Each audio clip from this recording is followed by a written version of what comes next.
सप्तषष्ट्यधिकशततमोऽध्यायः। कुंती की अपने पुत्रों से पूछकर पंचाल देश में जाने की तैयारी।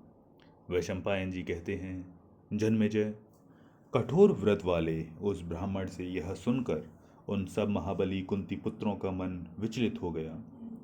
तब सत्यवादिनी कुंती ने अपने सभी पुत्रों का मन उस स्वयंवर की ओर आकृष्ट देख युधिष्ठिर से इस प्रकार कहा।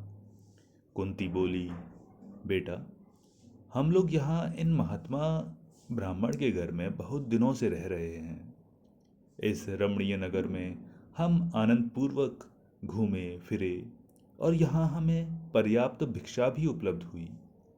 शत्रुदमन, यहाँ जो रमणीय वन और उपवन हैं, उन सबको हमने बार बार देख लिया। वीर, यदि उन्हीं को हम फिर देखने के लिए जाएं, तो वे हमें उतनी प्रसन्नता नहीं दे सकते। कुरुनंदन, अब भिक्षा भी हमें यहाँ पहले जैसी नहीं मिल रही है।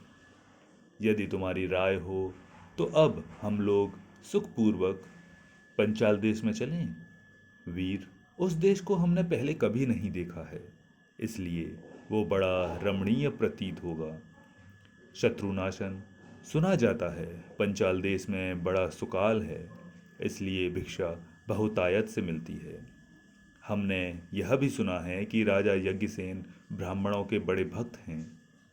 बेटा, एक स्थान पर बहुत दिनों तक रहना मुझे उचित नहीं जान पड़ता, अतः यदि तुम ठीक समझो तो हम लोग सुखपूर्वक वहां चलें।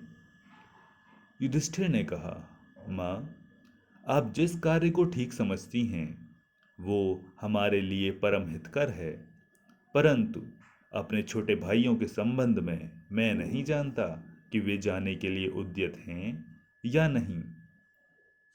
वैशंपायन जी कहते हैं, जन्मेजय, तब कुंती ने भीमसेन, अर्जुन, नकुल और सहदेव से भी चलने के विषय में पूछा।